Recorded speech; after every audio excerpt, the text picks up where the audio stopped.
আজ জবা গাছের বিভিন্ন রোগ এবং তার প্রতিরোধ নিয়ে আলোচনা করব।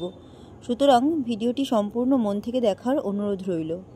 প্রথমেই দেখতে পেলেন আমার এই জবা গাছটিতে পোকার আক্রমণ হয়েছে। এটিকে এফিডস বলে। এছাড়াও জবা গাছে আরও এক ধরনের সাদা পোকা বিশেষভাবে হয়ে থাকে, সেটিকে আমরা মিলিবাগ বলে থাকি। এই পোকাটি সাধারণত গাছের কুঁড়িতে হয়ে থাকে, আর কুঁড়ি ঝরে পড়ে এবং ধীরে ধীরে গাছটি মারা যায়। আমি এখানে একটা 1 লিটারের জলের বোতল নিয়েছি আর তার সাথে 2 ml কাকা মিশিয়ে নিয়েছি। এবার জলটিকে ভালো করে নাড়িয়ে চাড়িয়ে গাছটির প্রত্যেকটা কুঁড়ি এবং পাতাতে ধরে ধরে স্প্রে করে দেব। আর এই কাজটি আপনাদের করতে হবে ঠিক বিকেলের সময়, যখন সূর্য পুরোপুরি ডুবে যাবে।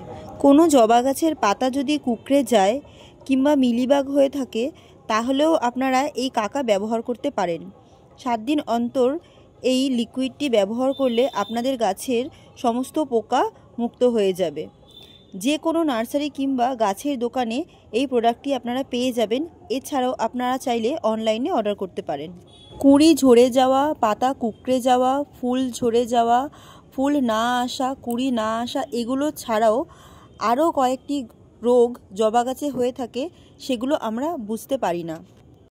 যেমন ধরুন, যে জবা গাছটি দেখাচ্ছি, এই গাছটাতে ভালো করে লক্ষ্য করলে বুঝতে পারবেন প্রত্যেকটা পাতাগুলো হলুদ হয়ে গেছে এবং পাতার শিরাগুলো স্পষ্টভাবে বোঝা যাচ্ছে।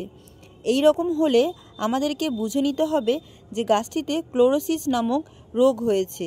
আর এই রোগ থেকে মুক্তি পেতে গেলে আপনাদেরকে ব্যবহার করতে হবে ম্যাগনেসিয়াম সালফেট বা এপসাম সল্ট।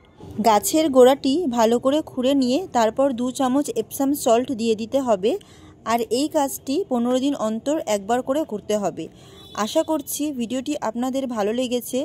আরও কোনো প্রশ্ন থাকলে আপনারা আমাকে কমেন্টে অবশ্যই জানাবেন।